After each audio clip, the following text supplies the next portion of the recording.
আপনারা যে গাছটি দেখতে পারতেছেন এটি হলো একটি তেঁতুল গাছ, কিন্তু একটু ব্যতিক্রমধর্মী। এই গাছটি আপনার মিষ্টি তেঁতুল হয়। এটি আমাদের গ্রাম অঞ্চলে যে তেঁতুলগুলো পাওয়া যায়, আমরা টক জাতীয় তেঁতুল, সেই রকম না। এই গাছটিতে প্রচুর পরিমাণ ফুল আসছে এবং মাঝে মধ্যে কিছু কিছু তেঁতুল দেখা যাচ্ছে। আপনাদেরকে আমি দেখাবো কিভাবে তেঁতুলগুলো আসছে। এটির বয়স তেমন না, 4 বছর হয়ে গেছে।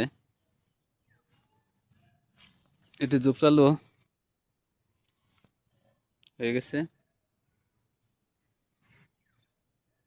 প্রচুর ফুল আসছে। আশা করি অনেক তেঁতুল আসবে। এটি টক জাতীয় তেঁতুলের মতো না, আকার একটু চ্যাপ্টা হয়ে থাকে।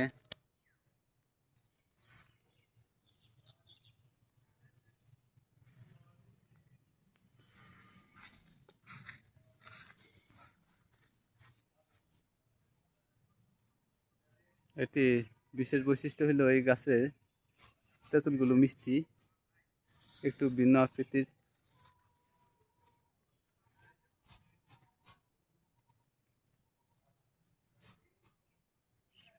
আপনারা দেখতে পাচ্ছেন এই তেঁতুলগুলো।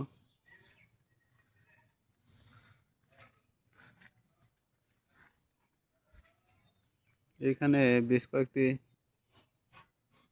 তেঁতুল আসছে। তেঁতুলগুলোর বিশেষ বৈশিষ্ট্য হলো আমাদের যে দেশি তেঁতুলগুলো এগুলো গোল আকৃতি হয়ে থাকে, আর এটি আপনার একটু চ্যাপ্টা আকৃতি হয়ে থাকে। এটি আপনি মিষ্টি, টক লাগে না, কোনো রকম টক নেই। এটির বৃদ্ধি অত্যন্ত ভালো, গাছের বৃদ্ধি খুবই সুন্দর। এটির মধ্যে অনেক ফুল আসছিল, ফুলগুলো বৃষ্টির কারণে ঝরে গেছে, অতিরিক্ত বৃষ্টির কারণে ঝরে গেছে। তাও যে পরিমাণ তেঁতুল আসবে আশা করি খুব ভালো ফলন আসবে। দেখা যাক আমরা কি পরিমাণ তেঁতুল এই গাছ থেকে সংগ্রহ করতে পারি। এর আগে 1 বছর আসছিল। এটি কিন্তু একটু কলব জাতীয় গাছ। এটি কলব থেকে আপনার নার্সারি থেকে বলছিল এটি কলব দেওয়া গাছ। জানি না কতটুকু সত্য।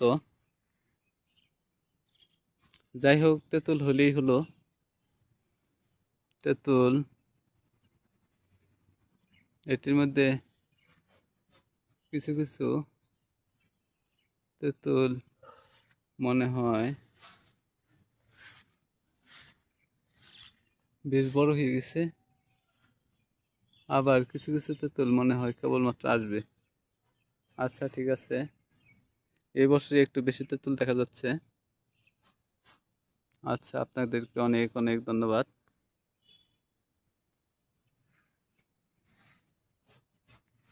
আপনাদের যদি কোনো মতামত থাকে আপনারা কমেন্টে অবশ্যই জানাবেন।